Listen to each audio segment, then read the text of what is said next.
Vamos aprender um pouco sobre a morfologia das antófitas, mas antes vamos a um breve resumo sobre as angiospermas. As angiospermas estão agrupadas na divisão antófita, nome vindo do grego que significa anto, flor, fito, planta.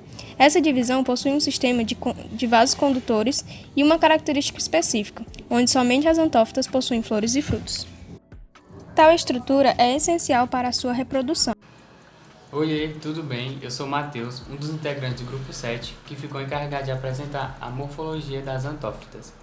Ao decorrer deste vídeo, você poderá entender um pouco mais sobre a formação, coordenação e organização morfológica das antófitas. É isso, espero que tenham boa aula. Bom, então vamos dar início aos nossos estudos.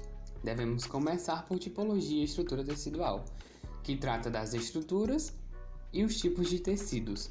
Primeiramente, temos os tecidos vegetais, que podem ser definidos de maneira simplificada como uma associação de células que formam unidades estruturais e funcionais das plantas. O que vocês observam ao lado direito é uma representação esquemática do desenvolvimento embrionário de uma planta, que nela podemos observar os meristemas primários, que são o protoderma, o meristema fundamental e o procâmbio. Eu falarei um pouco mais sobre eles. O protoderma origina-se do grego protos, primeira, e derma, pele, e é a camada de células que reveste externamente o embrião e que dará origem à epiderme, o primeiro revestimento da planta. O meristema fundamental forma um cilindro abaixo do protoderma e dará origem ao córtex, região da planta constituída por parênquimas e tecidos de sustentação. Já o procâmbio, que é a camada mais interna, dará origem aos tecidos vasculares, como o xilema primário e o florema primário, as parênquimas e a tecidos de sustentação. E temos os meristemas secundários, que são os tecidos formados por células já diferenciadas que podem se desdiferenciar, ou seja, podem readquirir características meristemáticas, voltando a se dividir ativamente. Agora vamos para os tecidos de revestimento e proteção. A epiderme, do grego epi, superior, e derma, pele, se origina do protoderma e é constituída por uma única camada de células. Ela reveste externamente a raiz jovem e fica em contato direto com o solo. Suas células são intimamente ligadas entre si, o que impede que moléculas grandes penetrem no córtex da planta. E ela também ajuda na absorção de água e nutrientes minerais. Tecidos de assimilação e de reserva. Temos as parênquimas, que são os tecidos formados por células de paredes finas, constituídas basicamente por celulose. As células das parênquimas deixam entre si espaços cheios de ar, o que é essencial para a respiração de uma planta. Há parênquimas cujas células acumulam amido e outras substâncias de reserva, sendo neste caso denominadas de parênquimas de reserva. Já nas plantas que flutuam na água, elas precisam ter parênquimas aeríferos, que são especializados no acúmulo de gases. Tecidos condutores de seiva. Nós temos dois tipos, os vasos lenhosos e os vasos liberianos. Os vasos lenhosos transportam principalmente a seiva bruta, que é aquela seiva mineral, da raiz para as folhas. Eles são formados por uma reforçada camada de celulose e lignina. E temos os vasos liberianos, que são vasos compostos por dois tipos distintos de células, os quais podem ser definidos como células companheiras e elementos de tubo crivado. Estas células são vivas e de formato bastante alongado, fazendo com que a seiva possa ser conduzida por eles e chegar até diferentes partes de uma determinada planta.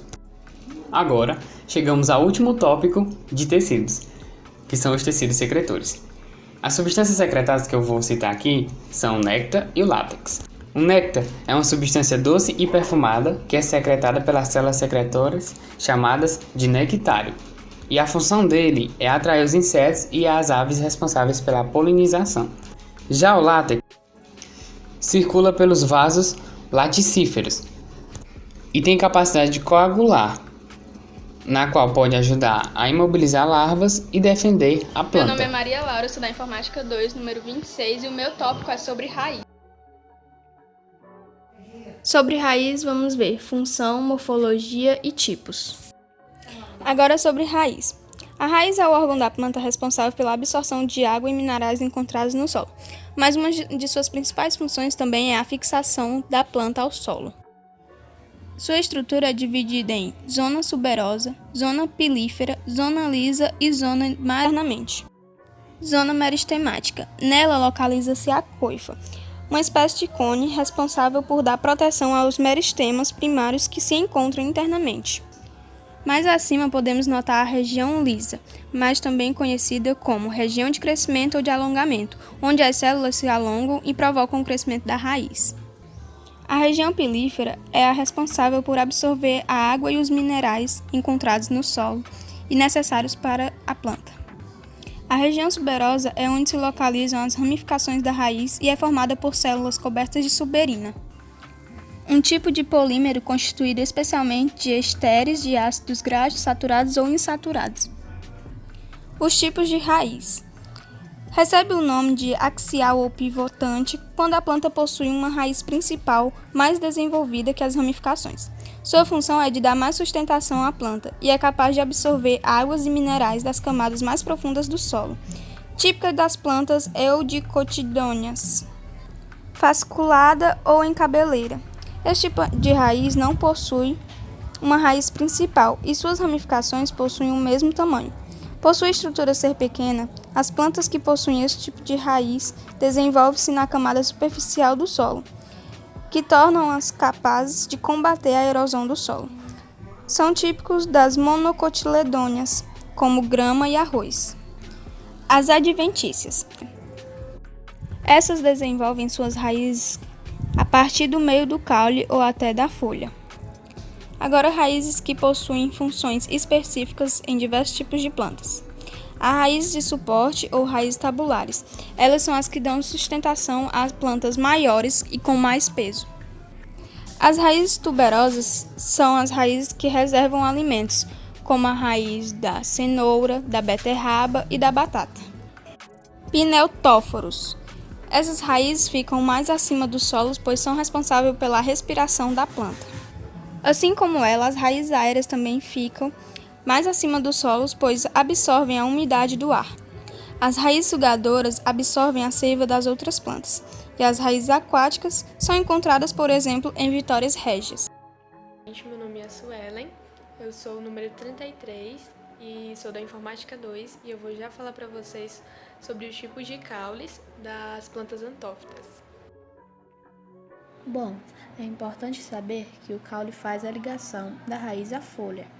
Um de seus principais papéis é o transporte de substâncias entre a raiz e a folha. Outro ponto muito importante é que, além de transportar as substâncias, também promove a sustentação da parte aérea do vegetal. O primeiro que iremos citar são os hastes. Eles são pequenos e flexíveis. Neste caso, a coloração deles não muda. Continua sendo verde por não desenvolverem casca. Ele é eudicotiledôneo, porque são organizados em círculos e anéis ao redor. Também temos os troncos.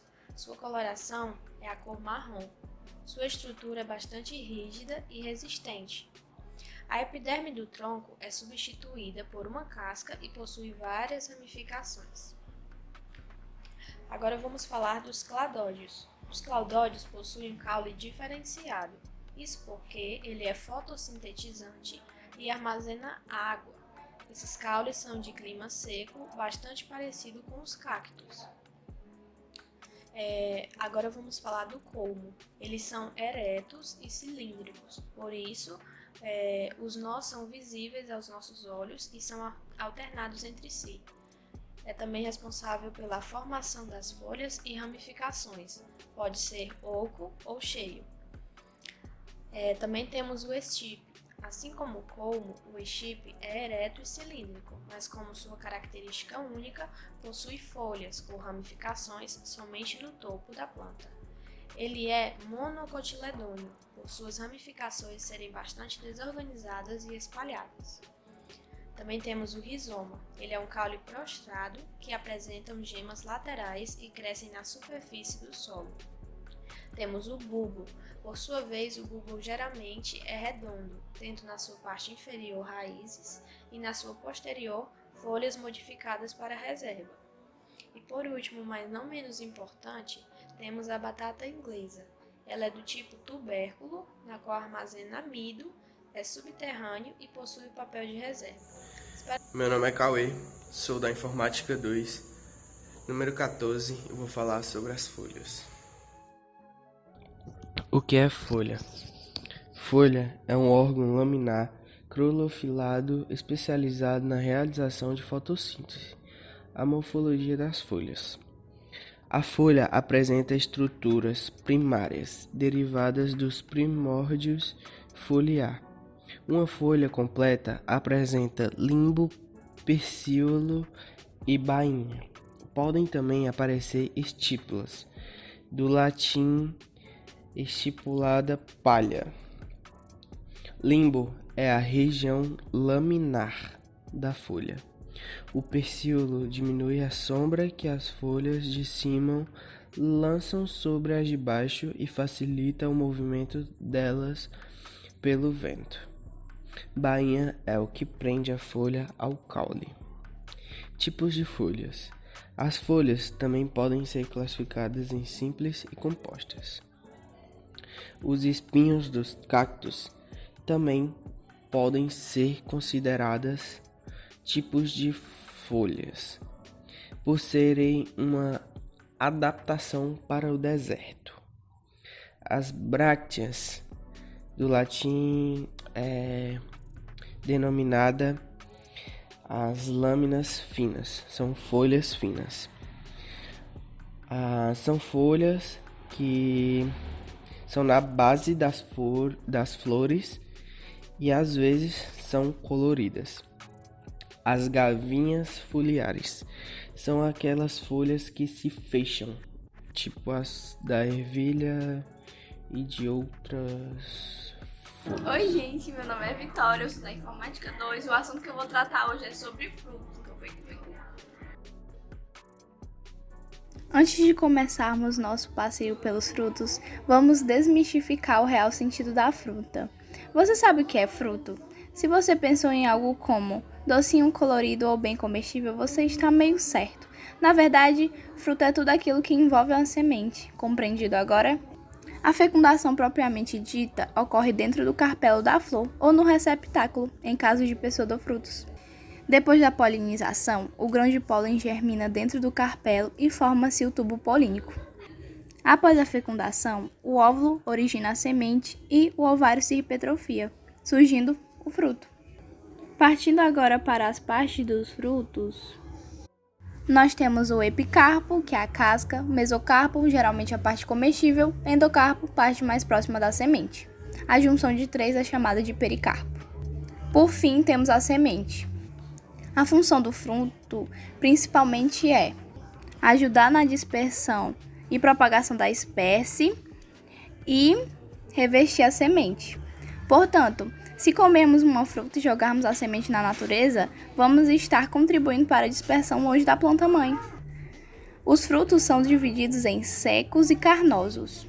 Os frutos secos são frutos que apresentam pericarpo pouco desenvolvido e com pouca água. São divididos em deiscentes e indeiscentes. Os frutos secos deiscentes são aqueles que se abrem quando maduros, como por exemplo, folículo, fruto no qual apresenta uma única abertura como o fruto de magnólia. Legume, tem a aparência de uma vargem. Aliás, vamos desmistificar o legume, pois geralmente consideramos vários alimentos como legumes, que botanicamente não é legume. Mas o que é legume? A vargem, pois estamos tratando de plantas cujo o fruto é uma vargem que está no grupo das leguminosas. Um exemplo que vai ter a vargem como fruto é o feijão e ervilha. Síliqua. Possui 4 fendas e fica dividido em 3 bandas, e a semente não necessariamente fica em série. Um exemplo desse fruto são os ipês. Cápsula. Como o próprio nome já diz, ela se abre em forma de cápsula, como por exemplo o fruto da planta papoula. Vamos agora para os indeiscentes. Indehiscentes são frutos que não se abrem quando maduros, ou seja, possuem um pericarpo rígido. Temos o aquênio, é considerado pelo pericarpo seco, cuja semente se adere por um único ponto, como por exemplo o fruto do dente de leão e a semente que se encontra contida dentro desse fruto, e o girassol. Cariopse possuem uma só semente ligada à parede do fruto por toda a sua extensão. Um exemplo é o milho. Sabe aquela casquinha que prende no nosso dente quando comemos a pipoca? Isso é uma semente, isso é um fruto, acredita? Exemplo de cariopse é o arroz, trigo, como por exemplo, noz. Essa parte amarela, cuja vocês estão vendo na imagem, é a semente. E essa que reveste é considerado o fruto. Enfim, chegamos na parte dos frutos carnosos. São divididos em baga e drupa. Bagas são frutos que possuem várias sementes, como por exemplo a melancia, pepino e o mamão. Drupa, frutos que possuem o caroço. São eles abacate e manga. Quando os frutos se originam de outras partes da flor, são chamados de pseudofruto. Por exemplo, o caju. A parte mais suculenta que comemos é o pseudofruto e a sua fruta é a castanha. A maçã, seu fruto é a parte central endurecida que envolve as sementes. No morango, os frutos são os pequenos pontos espalhados pela parte vermelha. No abacaxi, a parte comestível desenvolve-se no receptáculo de outras peças florais reunidas em inflorescências. Essas são chamadas de infrutescências. Cada frutícula do abacaxi é um fruto. Por fim, temos o fruto partenocápico, que é um fruto que se desenvolve sem ser fecundado, como na bananeira.